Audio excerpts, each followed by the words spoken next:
Bienvenidos, hijos del fuego eterno, al lugar donde la verdad y la magia se encuentran. Salve, buscadores del sol negro, preparaos para adentrarnos en un nuevo misterio.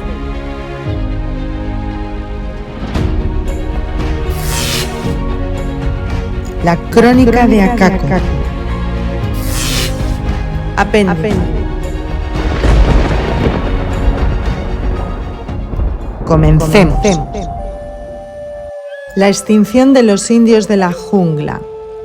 La existencia de las misteriosas amazonas continúa todavía en el reino de la leyenda.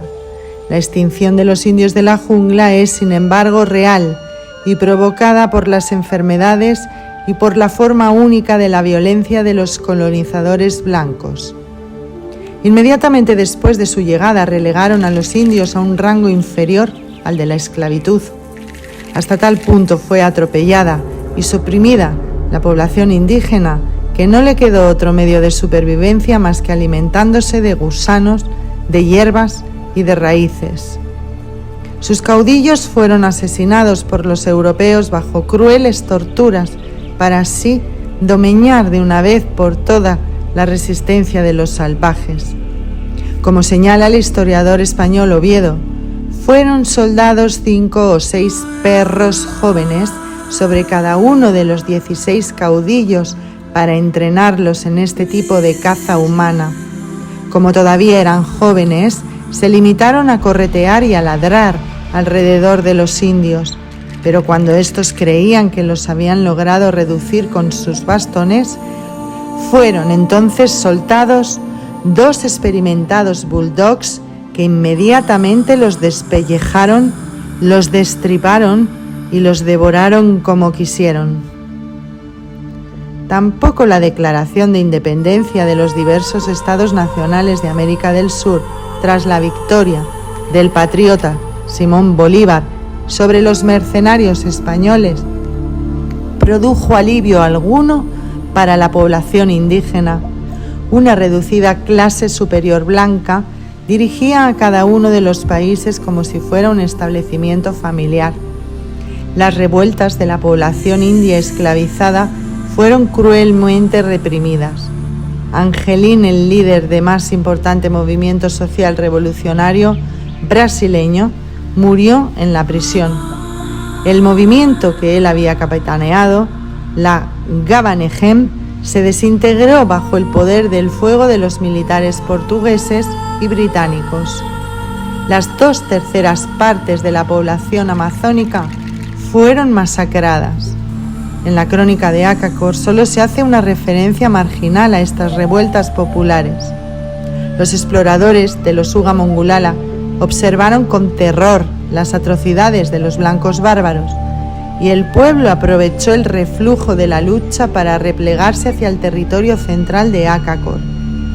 Mas la inesperada calma fue breve y los indios interpretaron el último acto de la tragedia que había comenzado con la llegada de Colón, una saga de crimen y de violencia. El papel principal lo representan los aventureros, los buscadores y el infame rifle Winchester.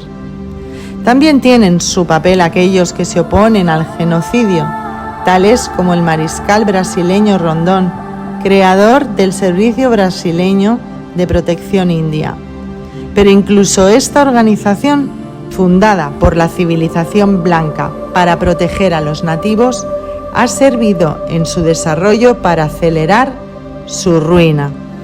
Desde el descubrimiento del Nuevo Mundo, 500 años antes, únicamente la forma de la codicia de poder de los conquistadores blancos ha cambiado.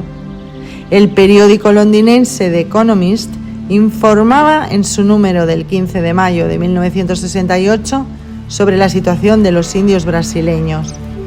La lista de crímenes es infinita. La versión original de la investigación de los resultados de la encuesta ordenada por el ministro del Interior, Alburquerque Lima, pesa más de 100 kilogramos. La versión reducida ocupa 21 volúmenes con 55.115 páginas. Esta recoge los crímenes contra las personas y las propiedades de los indios, desde asesinatos, prostitución y esclavitud, hasta los problemas relacionados con la venta de sus tierras y de su artesanía. Según informó el relator del gobierno, Jader Figueira, entre los crímenes se incluyen el exterminio de 2 tribus pataxi en el estado de Bahía mediante viruelas transmitidas en pedazos de dulces. En el Mato Grosso, las cintas largas fueron exterminados mediante bombardeos con aviones de vuelo bajo. Los empleados del Servicio de Protección India remataron a los supervivientes con ametralladoras. Asimismo, la alimentación de los indios ha sido mezclada con arsénico y con virus tifoideos. Por inhumanamente que una clase actúe cuando se trata de asuntos de interés económico, no puede negarse que está influida por las convenciones sociales. Los colonizadores europeos no eran más que meros representantes de una reducida clase dirigente. Podían exterminar a los indios con impunidad, ya que consideraban a los salvajes como seres inferiores. E irónicamente, la población del Nuevo Mundo contempló a los barbudos extranjeros, y tan solo por el color de su piel, como seres superiores predestinados a gobernar. Una única nación parece haber comprendido el error a tiempo. El legado de los padres antiguos llevó a los Uga Mongulala a considerar a los recién llegados como blancos bárbaros. Ningún observador objetivo puede dejar de estar de acuerdo con esta caracterización. Los representantes de la civilización blanca han demostrado no ser más que ladrones despreciables, cuando en realidad podrían haber sido dioses. Brasil y el Tercer Reich. La historia del Tercer Reich tiene todavía muchas preguntas sin respuesta. Conocemos las consideraciones políticas de Hitler y los planes estratégicos de sus generales, mas todavía siguen confusas la predilección del Führer por las ciencias ocultas y sus obsesiones religiosas. Conocemos igualmente la estructura de las batallas y los terribles resultados de la Segunda Guerra Mundial. Las decisiones militares de Hitler, sus planes de conquista del mundo y las acciones de los comandos secretos en las partes más distantes del mundo continúan en las sombras. Visto retrospectivamente, es difícil saber qué es lo que más influyó en la historia del Tercer Reich, pero hay una cosa que es cierta: la mística imagen que Hitler tenía del universo no ha sido aún suficientemente estudiada. Por ahora, limitémonos a los datos históricos. Hasta mediados de 1939, América Latina se mostró bastante indiferente ante los acontecimientos políticos que se estaban desarrollando en Europa.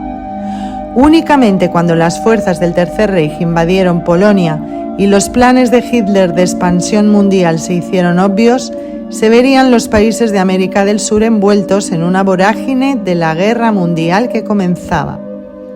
La visita del comandante en jefe del ejército de los Estados Unidos, George C. Marshall, a Río de Janeiro en junio del 39, influyó a Brasil para unirse al bando aliado. En la defensa de Estados Unidos, declaró el general, Brasil juega un papel esencial. La presencia de fuerzas hostiles en territorio brasileño y su influencia sobre las comunicaciones con Europa y África representaría una peligrosa amenaza para los Estados Unidos. Consecuentemente, la costa entre Salvador y Belém debe estar protegida y defendida contra una posible invasión. Las consideraciones de Marshall fueron bien acogidas por sus colegas brasileños. También ellos temían a los desembarcos alemanes y solicitaron la construcción de poderosas fortificaciones a lo largo de la costa este. En la Conferencia de Panamá del 39, Brasil se declaró dispuesta a poner a disposición de los Estados Unidos bases de apoyo y aeropuertos estratégicos para objetivos de defensa. En tan solo unos meses, los primeros escuadrones de bombardeo estadounidenses desembarcaron en João Pessoa y Recife. En enero del 40, el presidente Vargas promulgó unas leyes decisivas en las que se disponía la supervisión de la colonia alemana pronazi. El 7 de diciembre de 1941, el día en que los japoneses atacaron Pearl Harbor, la decisión brasileña estaba tomada. Las relaciones con Berlín se rompieron y el país se preparó para incorporarse a la guerra. Por parte alemana, los esfuerzos estadounidenses en Brasil fueron cuidadosamente anotados. El general Canaris consideraba la estricta neutralidad del Brasil como un requisito necesario para el dominio de los submarinos alemanes sobre el sur del Atlántico. El general Keitel contemplaba la futura invasión de América del Sur como una consecuencia natural de la expansión del Tercer Reich. Rosenberg, director del Departamento Exterior del Partido Nacionalsocialista, soñaba en una ocupación alemana del Brasil y en la asunción del poder por los miembros de la colonia alemana. En la primavera del 42, cuando el mariscal de campo Rommel parecía estar a punto de conquistar África del Norte en su victoriosa campaña, Brasil fue el principal objeto de discusión en una reunión del mando general en Berlín. Asuntos Exteriores, representado por el embajador Ritter, aconsejó en contra de una acción militar en vista de una posible solidaridad por parte de todos los países de América Latina. Keitel y Rosenberg sugirieron que se montara un ataque masivo contra dicho país. Después de vehementes discusiones, Hitler se decidió por un ataque de represalia para castigar a Brasil por su alineamiento hacia los Estados Unidos y disuadirle de futuras acciones hostiles. La operación secreta se inició en Burdeos a comienzos de julio de 1942. Una flotilla de submarinos salió hacia el Atlántico Sur con el objetivo de hundir en maniobras libres tantos barcos brasileños como fuera posible. El 15 de agosto de 1942, submarinos U-507 torpedearon el carguero brasileño Baendepi en las cercanías de Salvador y 24 horas más tarde el carguero Araquara. 7 días después, el 22 de agosto de 1942, Brasil declaró la guerra al Tercer Reich. El resultado final de la Segunda Guerra Mundial no se vio afectado por la lucha en el frente brasileño, que se limitó a la costa septentrional, desde El Salvador hasta Belém, en la desembocadura del Amazonas, pasando por Recife. Los submarinos que operaban en este área tenían el objetivo de cortar los suministros aliados a África y Europa e impedir el desarrollo de unas poderosas fortificaciones defensivas aliadas a lo largo de la costa. Era aquí donde los brasileños y los estadounidenses habían estacionado escuadrillas de bombardeo y un ejército de 55.000 hombres. Según una observación contenida en La Historia do Exército Brasileiro, su misión consistía en la defensa contra una posible invasión alemana de la región de João Pessoa y Natal.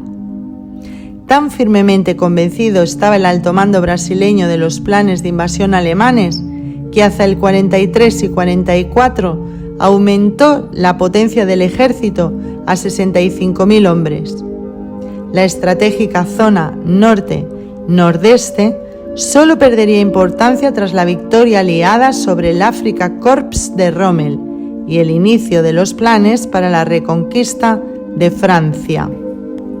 ¿Planeó realmente Hitler la conquista de Brasil? ¿Era esta técnicamente factible? ¿Tuvo lugar? Según el diario de guerra del coronel brasileño José María Méndez, los militares brasileños estaban convencidos de los planes de invasión alemanes. De otro modo, sería imposible explicar las poderosas unidades armadas estacionadas a lo largo de la costa norte. El ministro brasileño de Asuntos Exteriores, Oswaldo Arana, expresó la misma opinión en una discusión mantenida en 1941 con el embajador de los Estados Unidos, Jefferson Caffery. Estamos convencidos de que la Wehrmacht alemana tratará de ocupar América Latina. Razones estratégicas requieren que la invasión comience por Brasil. Imagen de barcos brasileños hundidos por los submarinos U alemanes.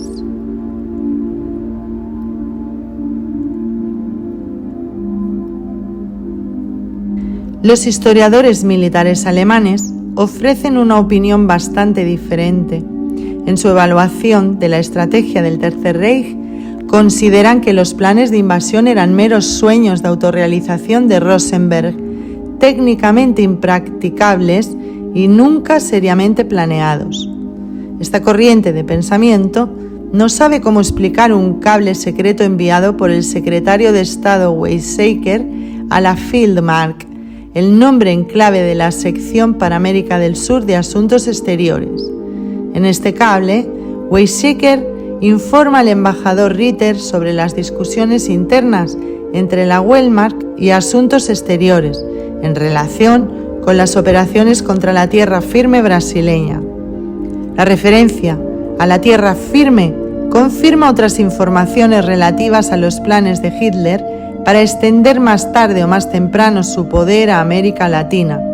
Según los protocolos de la Conferencia de Múnich del 29 de septiembre de 1938, Chamberlain sugirió al Führer que enviara colonos alemanes a la Amazonia.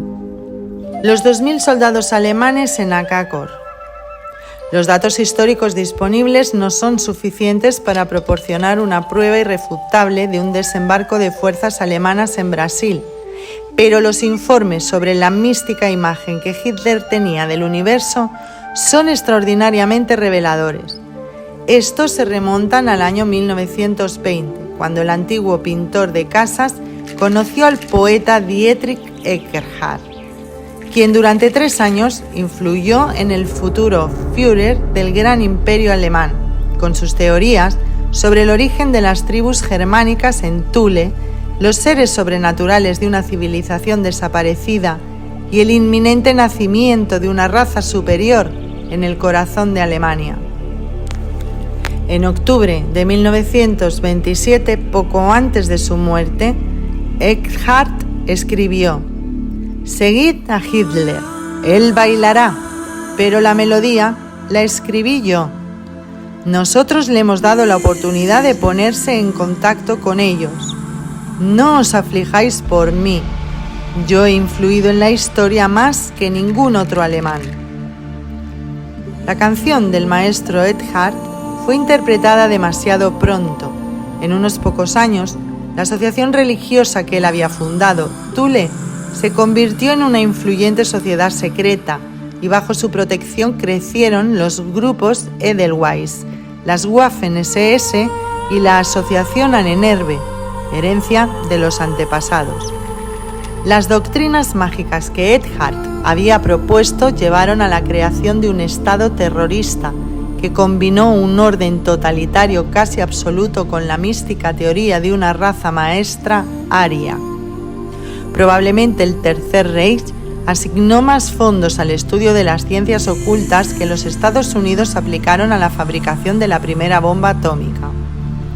Las actividades de las asociaciones secretas nacionalsocialistas fueron desde buscar orígenes de la raza aria hasta el enviar grandes expediciones a los más recónditos lugares del planeta.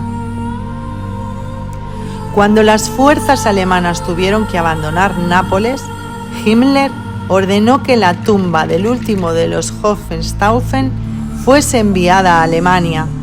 La organización Thule examinó el significado místico de las torres góticas y estableció numerosos contactos con los monjes tibetanos. Cuando los rusos avanzaban hacia Berlín, encontraron a cientos de anónimos tibetanos caídos junto a los soldados alemanes. Las operaciones en América del Sur de las asociaciones secretas alemanas no fueron menos numerosas y bien fundadas. Ya en 1938 un submarino alemán reconoció la zona inferior del Amazonas. Su tripulación hizo una investigación geográfica y estableció contactos con la colonia alemana en Manaus. Realizó asimismo el primer film histórico sobre la Amazonia, que todavía se conserva en los archivos de Berlín Oriental. El material fotográfico hecho público demuestra que el interés de los investigadores fue mucho más allá de la mera recogida de datos personales. Otra operación que se halla documentada en los archivos de la Fuerza Aérea Brasileña fue el viaje del barco de la SS Carlino en junio de 1943 desde Maceió hasta Belém. Solo pueden imaginarse cuáles eran las órdenes del audaz carguero alemán. La Fuerza Aérea Brasileña pensó que transportaba un cargamento de armas para agentes secretos alemanes y atacó el barco sin éxito. Mas esta explicación, vista retrospectivamente, parece poco probable. Nunca hubo colonia alemana alguna en el área de Maceió, ni tampoco instalaciones de las fuerzas brasileñas. Hay numerosas referencias sobre operaciones secretas del Tercer Reich en Brasil. Testigos oculares afirman haber observado el desembarco de submarinos alemanes en la costa de Río de Janeiro. Un periodista de la revista brasileña Realidade incluso descubrió que en el Mato Grosso, una colonia alemana compuesta al parecer exclusivamente de antiguos miembros de las SS. Según la crónica de Akakor, 2000 soldados alemanes llegaron a la capital de los Uga Mongulala entre 1940 y 1945. El punto de partida de esta operación secreta lo constituyó Marsella. Entre sus miembros se encontraban A. Young de Rastatt, H. Haag de Mannheim, A. Schwager de Stuttgart y K. Liebermann de Roth. Mujeres y niños acompañaron al último grupo. El contacto había sido facilitado por una hermana misionera alemana de la estación de Santa Bárbara. Una investigación de los datos contenidos en la crónica de Akakor suministró la evidencia de que los 4 soldados mencionados fueron dados por muertos en 1945. Según información recibida de la diócesis amazónica, la estación misionera de Santa Bárbara fue atacada y destruida por tribus salvajes indias en el año 1936. Entre los numerosos muertos se encontraban varias monjas alemanas. Teniendo en cuenta los preparativos técnicos que el desembarco de 2000 soldados alemanes habría requerido, los datos son insuficientes. Pero las operaciones de los comandos secretos alemanes durante la Segunda Guerra Mundial podrían ser comprobadas en los casos en los que hubieran sido organizadas por la Abwehr. Los documentos sobre las actividades de la división extranjera del Partido Nacionalsocialista o de asociaciones secretas del tipo de la NENERVE o bien nunca fueron registrados o bien fueron quemados. Técnicamente, el desembarco de 2000 soldados alemanes podría haber sido posible. La predilección de Hitler por las ciencias ocultas debió haberle urgido a establecer contactos con un pueblo escogido. El biógrafo de Hitler, Rauschning, caracteriza al Führer del gran imperio alemán de la siguiente manera: los planes y las acciones políticas de Hitler únicamente pueden comprenderse si uno conoce sus más profundos pensamientos y ha experimentado su convicción de la relación mágica entre el hombre y el universo. La tercera catástrofe universal. Según los mitos y leyendas de los pueblos latinoamericanos, la historia del hombre comenzó con la creación del mundo por los dioses. Primero crearon la tierra y el cielo y luego las plantas y los animales. Lo más difícil fue la creación del hombre. El Popol Vuh de los Quiché Maya relata que los dioses hicieron primero al hombre del polvo, luego de imágenes de madera y finalmente de una pasta de harina de maíz. Para los mixtecas de la Náhuatl, el hombre emergió de un árbol. Según la crónica de Acácor, los padres antiguos trasplantaron a los hombres de planeta en planeta, uno de los cuales fue la Tierra. El fin del mundo es descrito de una manera similar por las tradiciones orales y escritas de las antiguas naciones americanas.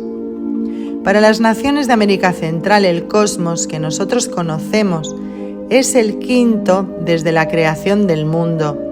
El sol de la tierra o de la noche, el sol del aire, el sol de la lluvia feroz y el sol del agua.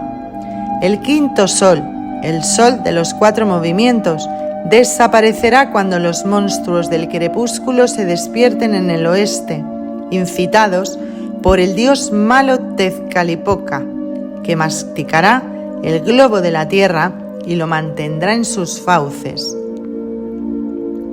Entonces la raza humana se extinguirá, pero nacerá un 6º sol, un nuevo mundo en el que los hombres serán sustituidos por planetas, es decir, por dioses. La tribu india de los Tupi espera un gigantesco diluvio universal que destruirá todo. Según la crónica de Acácor, los dioses regresarán después de que una tercera catástrofe haya castigado a los blancos bárbaros. Si uno presta cierta consideración a los mitos y leyendas de los pueblos indígenas de América del Sur, el futuro de la humanidad no está asegurado. El mundo gira en círculos, cada uno de los cuales termina en una catástrofe. Según los sacerdotes de los Uga Mongulala, solo nos quedan unas cuantas lunas, hasta 1981, según el calendario maya. La próxima cuenta atrás termina en el año 2011. ¿Cuáles son las expectativas futuras reales del hombre para los próximos 50 años? El Club de Roma pinta un cuadro bastante pesimista. La producción de alimentos va por detrás de la explosión de la población. La acumulación de armas atómicas es suficiente para destruir 30 veces seguidas la humanidad y polucionar la atmósfera durante siglos. Nuestra civilización ha malgastado insensatamente durante los últimos 40 años el capital de la Tierra. Muchas especies animales han sido exterminadas para la obtención de un beneficio. Muchas plantas han desaparecido. Los recursos minerales están casi exhaustos. La atmósfera ha sido saturada de veneno. La humanidad vive con 2 corazones, complicados en miles de dependencias. Esta división de las mentes puede observarse por doquier. Estadistas que se consideran a sí mismos como realistas creen que el actual potencial militar exige la paz si las naciones desean tener futuro. Los industriales siguen realizando sus cálculos sobre la base de material humano, del output productivo y de los mercados. Los científicos actúan persiguiendo su propio beneficio personal. Si la humanidad no logra desarrollar un sistema universal viable para el fragmentado mundo actual, afirma el Club de Roma, cualquier proyecto de futuro para más allá de los próximos 50 años no pasa de tener más que un mero interés académico. La crónica de Acácor no habla de la salvación de la humanidad. En un círculo que se cierra en 1981, la historia del mundo llegará a un final con la tercera gran catástrofe. Esta dará origen a una nueva era en la que los hombres, los animales y las plantas vivirán juntos pacíficamente siguiendo las leyes de la naturaleza, el legado de los padres antiguos. Nombres de las tribus indias mencionadas en la crónica y su designación probable según la usanza blanca. Tribus en la región de Acácor. La tribu que vive sobre el agua, Amautas. La tribu de los comedores de serpientes, Nambikura. La tribu de los caminantes, Aisas. La tribu de los que se niegan a comer, Kampa. La tribu del terror demoníaco, Maniteri. La tribu de los espíritus malignos, Apurina. Tribus de los bosques sobre el gran río. La tribu de los corazones negros, Pianocoto Tirillo. La tribu de la gran voz, Arawak Apiaca. La tribu de la gloria que crece, Tucuna. La tribu donde la lluvia cae, Jaminagua. La tribu que vive en los árboles, Desconocida. La tribu de los cazadores de tapires, Cassinagua. La tribu de los rostros deformados, Aiguateri. Notas. Debe darse por supuesto que el pueblo de Tatún Kanara nada sabía sobre Hitler y el Tercer Reich y que por tanto aceptó agradecido su ayuda. Aunque los Uga Mongulala tendrían que haber sido considerados como arios, eran sin embargo indios blancos y los descendientes de los dioses que habían vivido sobre la tierra. Fin.